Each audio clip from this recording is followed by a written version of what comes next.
Hello, welcome back to Let's Use the C Word.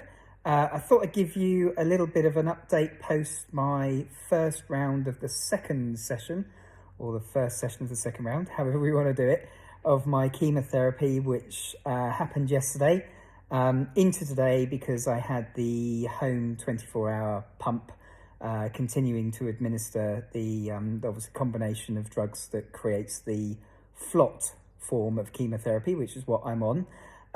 So all went very, very well. I have to say, when I went into the first round of the chemotherapy, I think I probably mentioned for those that have watched from the beginning that I deliberately didn't do any reading. I didn't do any Googling. I only read what was placed in front of me from the specialists, the nurses. And because of that, whilst I can't say that I wasn't anxious going in at the very beginning, I wasn't overly anxious. And that's probably partially because I didn't really have a great deal of understanding exactly what was happening. And I found out kind of as it was being administered and as the things were coming my way and the different drugs and side effects combined with the chemotherapy that I was having was explained. So this time around, obviously, I've got a far greater understanding of what's coming. And also, I think combined with the fact that everybody who's spoken to me has said to be eyes wide open about what might happen in terms of how I can manage this cycle. And so I have to admit, on the Wednesday evening, I was actually very, very apprehensive. And I got myself quite concerned and, not quite sure how it was going to go. But actually what was really, really quite a nice surprise is I didn't have the evening of insomnia that I thought I was going to have, which I'd had on previous occasions. And like I said, it's like with every single thing that you go through in this process, it can be different and it can even be different from the time that you did it before. So really, really good that I had a decent night's sleep on the Wednesday evening. I was only up from, I think it was about 2:30 till about 3:30, and then managed to go back to sleep. So then was into the hospital on the Thursday, and it was absolutely fine.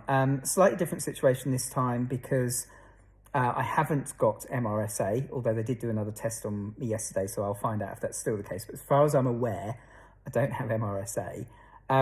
Unfortunately, one of the downsides is that you then have to have your chemotherapy administered in a room where there are other people. And I'm not being a misog, but actually having your own room was quite nice. But no, it was lovely. There was a gentleman in there that, we had a few conversations around. So yes, so that's a slightly different aspect to this time around. But everything happened as planned. The only thing that did come up was my portacath, which is where they administer, I don't know whether you remember, but it's kind of sits here and it's a direct flow for the chemotherapy to go. That was accepting the chemotherapy, but what should happen is you should also be able to draw blood from the portacath as well. And that wasn't happening. So they were monitoring me very carefully at the beginning just to make sure that I wasn't getting inflammation around the portacath, which might indicate that there was some kind of blockage. But we were all good, so that was great. One of the things that happened overnight is I did get quite a bit of bleeding around that. So again, it was just something that I wanted to get checked today. And actually, this is hot off the press because the district nurse has just come and removed the pump. So I'm now unplugged from the chemotherapy itself. So that's good. And she was quite comfortable. She said it's likely that you've knocked it in the night, but also it's probably a reflection on the fact that it hasn't been used since back end of September, which is obviously when I finished the last round of the first session. So all good. And what's funny is how quickly you forget some of the side effects and things that you need to watch out for. So I don't know whether you remember, but the hypersensitivity to cold was a factor last time. And of course, it was a factor that raised its head in the fact that I couldn't have a cold drink. And of course, when I went through the first session or the first round, I'm going to use those words intermittently now and just change them around. It was in the really warm weather. So the thing that I needed to avoid is the instinct to go and have a cold drink. Obviously, right now, I certainly don't have that urge. But what I've got to then remember, and Amy's been brilliant, she's popped a Post-it note on the fridge to say, stay away from the fridge, is I can't go near anything that's cold because I'm hypersensitive to it. So basically what happens is, and I know this because I went to pour Amy a glass of wine last night and I just automatically took the wine bottle out of the fridge and it just sends tingles all the way through my hands. And I can't warm up for quite a long period of time.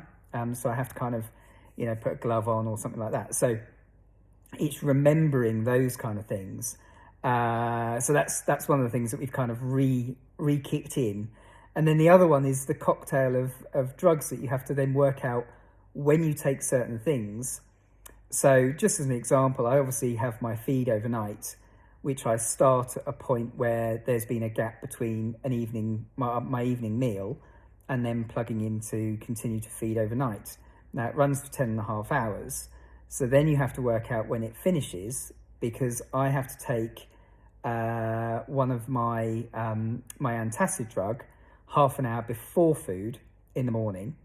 And then I have to take the steroids and one of the anti-sickness drugs for the chemotherapy after breakfast. So it's kind of like, you almost like need a spreadsheet to work out when you should do these various different things. But so we're just kind of relearning some of that stuff because it's phenomenal how quickly you forget. But broadly speaking, I just wanted to bring people up to speed. I'm doing okay. I am feeling tired already, which is quite a surprise, but I am feeling quite tired. So I will listen to my body and listen to my wife and do what I need to do to just basically give myself the best chance, just work my way through this round, and I'll keep you in the loop. I know I've promised to show you the feed bit, so I promise do that at some point just to give you a bit of insight into that. So good to catch up. Good news, we've got one of the 4, so we're now going to count down, and you'll see from the image for this video that we're counting down from 4 to 1 this time around, whereas the first time around we were going 1 to 4. So I'll keep you all in the loop and catch up very soon.